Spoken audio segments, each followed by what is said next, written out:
Libertad, pecado y gracia.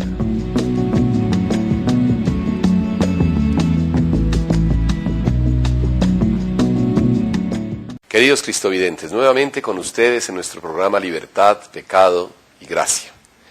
Este programa que ofrecemos con mucho cariño a todos ustedes en el diálogo ciencia-fe, en el diálogo razón-espiritualidad, diálogo que no riñe, diálogo que más aún se convoca. La ciencia y la fe no van en líneas diferentes, ni están en contradicción. La ciencia y la fe van juntas, porque la ciencia no es más que ir descubriendo estas leyes de la naturaleza y todo lo que el hombre con su inteligencia que Dios le dio puede hacer con la naturaleza, al servicio del hombre, para alabar a Dios. Creced y multiplicaos, transformad la naturaleza, servíos de toda esta gran creación. Eso es el mandato divino en el libro del Génesis. Y Dios nos dio todo esto como una cuna para el hombre, para que la aprovecháramos, para el bien de la humanidad, para el servicio de todos, no para unos pocos. El agua es de todos, el aire es de todos, la tierra es de todos. El Señor no dijo, ahí les dejo a un poquito, a un porcentaje, ahí les dejo para que la tierra sea de un 8% de los colombianos. No, la tierra es para el 100% de los colombianos. Creced y multiplicaos, transformad la naturaleza, servíos de ella, aprovéchenla, transfórmenla y úsenla tanto cuanto se sirvan para las necesidades de los seres humanos y para el bien de Dios y la gloria de Dios. Pero los hombres hemos acaparado, hemos hecho trincheras, fronteras, levantado muros, hemos decidido que el 8% de los colombianos tengan el 90% de las tierras. Hemos decidido que el 10% de las tierras sea para el 92% de los colombianos, y eso porque hay una gran cantidad como el 75% que no posee nada. Entonces ahí es donde viene el pecado, la soberbia, la codicia, el querer acaparar las cosas para mí, el egoísmo, todo lo que nos lleva a que los seres humanos no sigamos el mandato divino.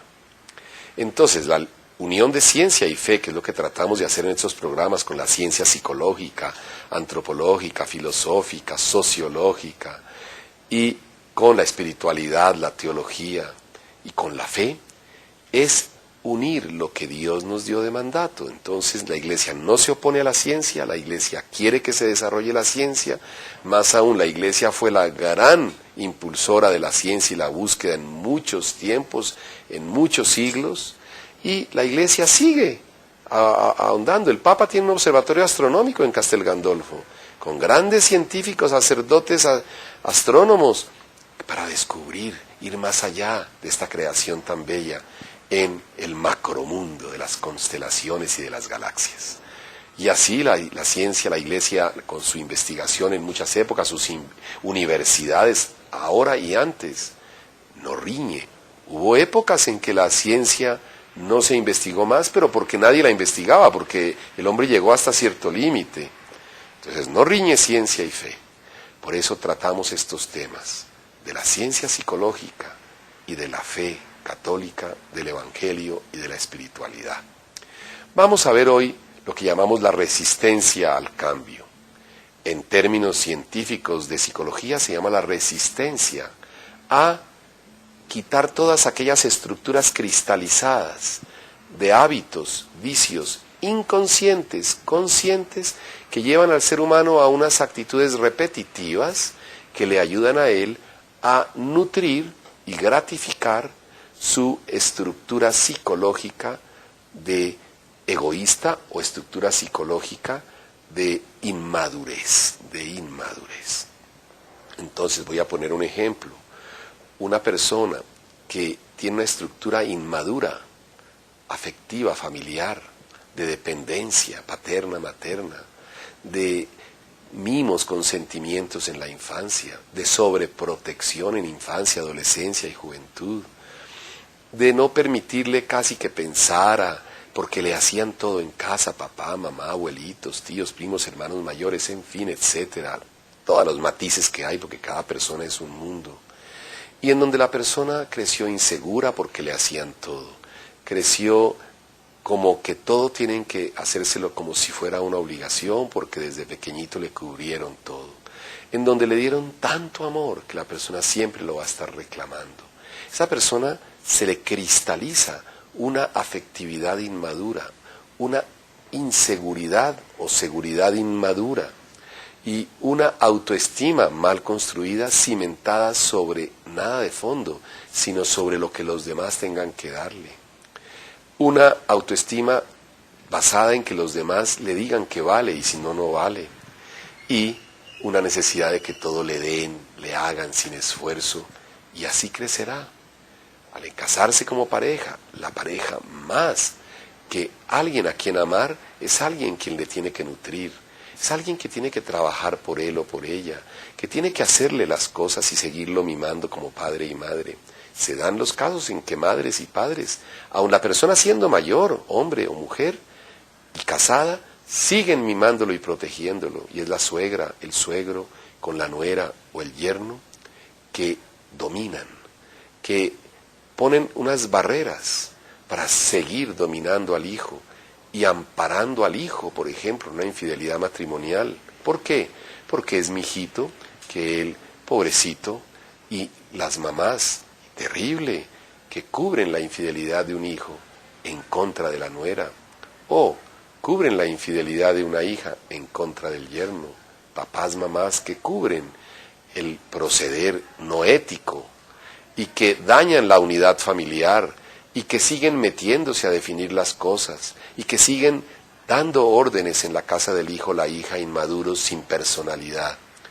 Estas estructuras se cristalizan y le dice uno a esta persona, hombre o mujer mayores, mire, reaccione. Usted tiene que definir las cosas en su hogar, usted tiene que trabajar.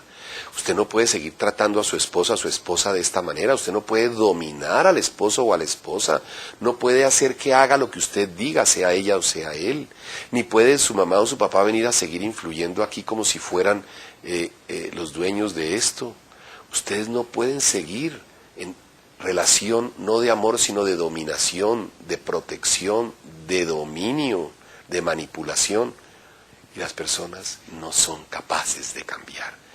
Y se resisten al cambio. Eso es lo que llamamos en psicología defensas de resistencia a romper los esquemas cristalizados, inmaduros, neuróticos en las personas.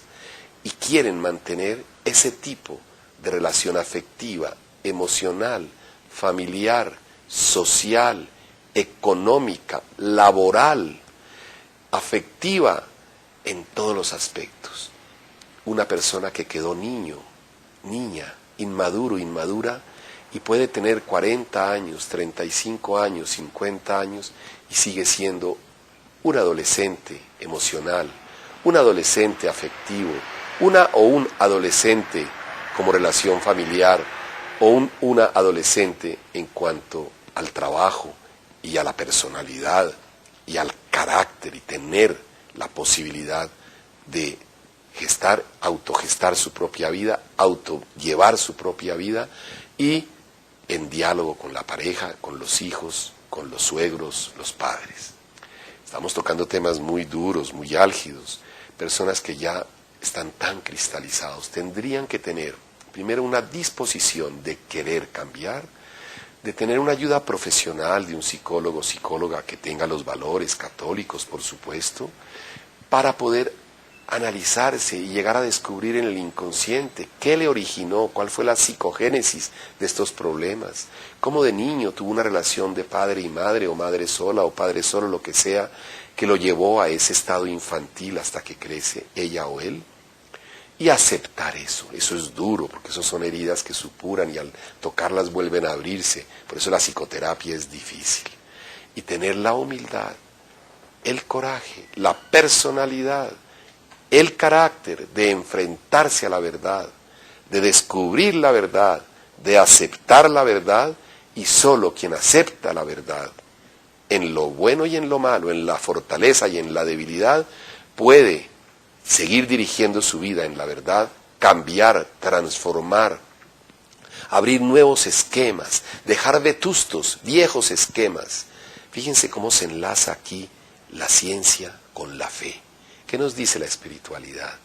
Que hay que quitarse el hombre viejo, dice San Pablo, y dejar que llegue el hombre nuevo.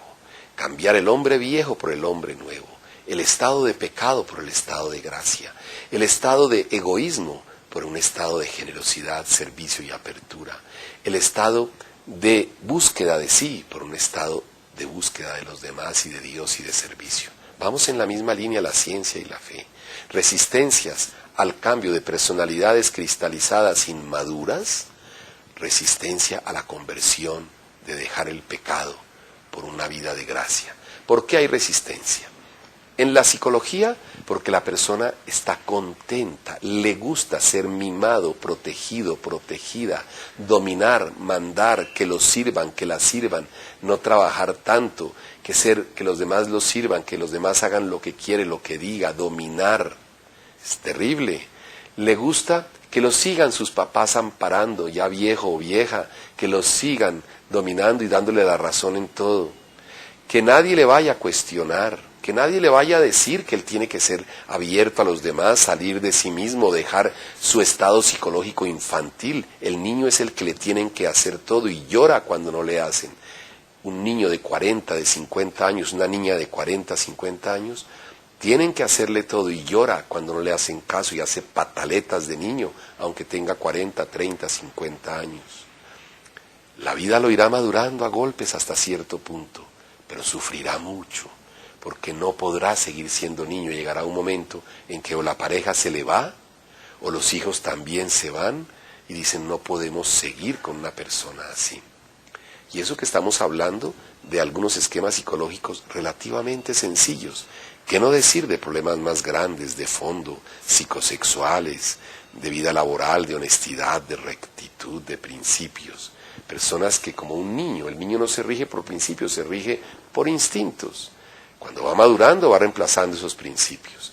Un adulto, una adulta de 50, 40 años, inmaduro, psicológica, afectiva, emocionalmente, no se regirá por principios, sino por lo que le gratifique y por lo que lo haga sentir bien siempre, mimado, consentido, consentida.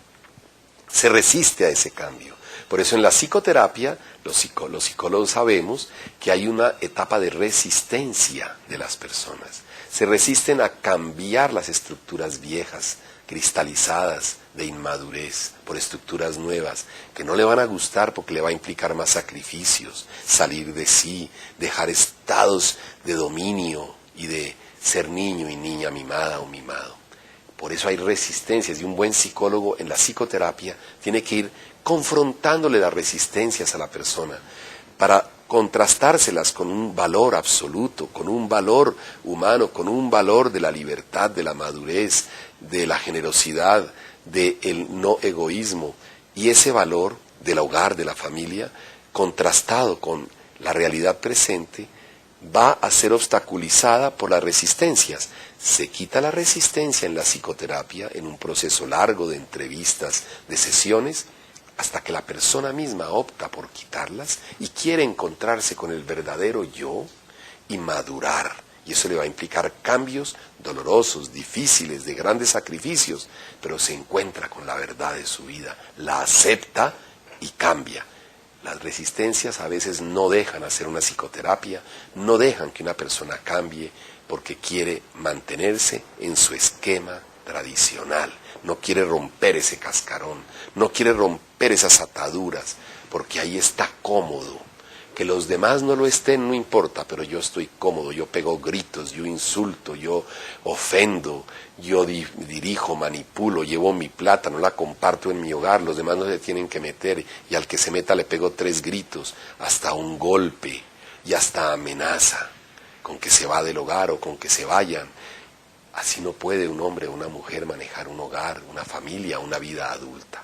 Se llaman las resistencias a los cambios de estructuras psicológicas neuróticas, por cambios de estructuras maduras. Y eso implica un cambio tan difícil que si la persona no se dispone, no lo puede hacer.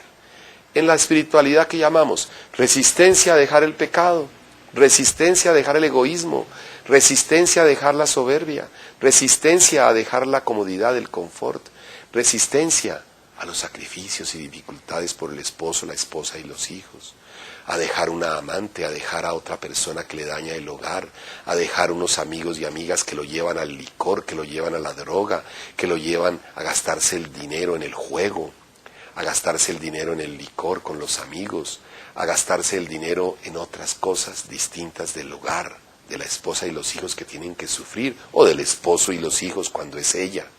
Personas en estado de pecado tienen también resistencia. ¿Cómo se llama esa resistencia? Resistencia a la conversión. No quiere aceptar su pecado.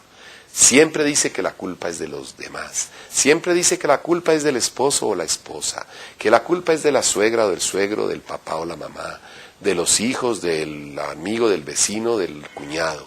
Siempre la culpa la tienen los demás. Él o ella nunca tienen la culpa, porque se resisten a aceptar que tienen pecado, que tienen errores. Y el único camino y el primer paso para convertirse de pecador en estado de gracia, de odio al amor, de egoísmo a la generosidad y el servicio, es reconocer que tengo pecado. Por eso, hasta que yo no reconozca que tengo pecado, la misericordia de Dios no puede obrar, porque Dios no entra a donde no lo reciben ni lo buscan, porque dos dioses no caben juntos. El hombre o la mujer llenos de egoísmo se sienten dioses en el fondo, aunque no lo afirmen. Es un estado existencial de pecado, estructura de pecado. Y para aceptar es humildemente reconocer que estoy lejos de Dios, que no soy una persona servicial, que soy egoísta. Fíjense el diálogo ciencia-fe. En psicología se llama resistencia a las defensas inconsistentes. Es decir, con defensas inconsistentes me resisto. ¿Qué es una defensa inconsistente? Una defensa ficticia, no real, no madura. Por ejemplo, la culpa lo tienen los demás, se llama la proyección. Yo no soy el del problema es ella, él. Eso se llama proyectar mi problema en otro y lo señalo en el otro para liberarme yo de él. Eso es una defensa inconsistente. Defensa inconsistente, yo siempre tengo la razón, yo lo hice bien. Una megalomanía, una grandiosidad, para así opacar mi defecto o mis fallas. Y siempre tendré la razón, y siempre diré que los demás no la tienen. Eso en psicología es una resistencia a cambiar estructuras neuróticas, psicológicamente, afectivamente, inmaduras por la madurez. En cambio, en la fe, resistencia a aceptar mi pecado, a dejar que Dios entre en mí, a ser el hombre nuevo, pero con el cambio de mi vida, dejando los afectos desordenados, dejando el pecado, dejando las tentaciones, dejando las personas que dañan mi hogar, dejando los dineros mal habidos, dejando el confort, el licor, dejando la infidelidad, dejando el egoísmo, la soberbia, dejando el gastarme el dinero en lo que me da la gana y no atender a la esposa, al esposo y a los hijos. Si ven cómo las mismas resistencias se dan en la psicología, en la fe, en la ciencia, en la espiritualidad. Si unimos las dos, es una resistencia en el fondo a todo. Resistencia a no cambiar, resistencia a seguir instalado, a seguir en mi confort, en seguir en mi estado placentero. Resistencia a no dejar que Dios entre en mi vida porque me cuestiona y me daña todo. A no dejarme cuestionar por los demás nunca y por tanto nunca escuchar ni dialogar. Resistencia a no ser humilde, una persona servicial y abierta, sea por estructuras psicológicas, sea por estructuras de pecado. La no resistencia es la disponibilidad, la humildad que se la pedimos al Señor para que nos permita ser unos verdaderos católicos cristianos, dejándonos llevar por la gracia de Dios, para hacer solo la voluntad de Dios y no nuestra voluntad. Se requiere madurez humana, madurez espiritual, madurez psicológica emocional, madurez espiritual madurez teológica, madurez de fe. Y estas dos madureces juntas es lo que forman en una persona la persona madura, la persona estable, con autoestima bien puesta, con respeto a los demás, que se controla en sus instintos, emociones, pulsiones, compulsiones, deseos, y solo busca el respeto, el sacrificio por los demás, el servir a los demás, el disminuir para que los demás crezcan. Y solo es feliz el que sirve, y el que se sirve es infeliz. El que sirve a los demás siempre será feliz, porque dando es como se recibe, perdonando es como se es perdonado, y amando es como se es amado. Queridos cristovidentes, que el Señor nos dé la fortaleza y la fuerza para vencer las resistencias psicológicas y espirituales y poder tener una conversión en nuestra vida y poder ser verdaderos católicos. Dios los bendiga. Libertad, pecado y gracia.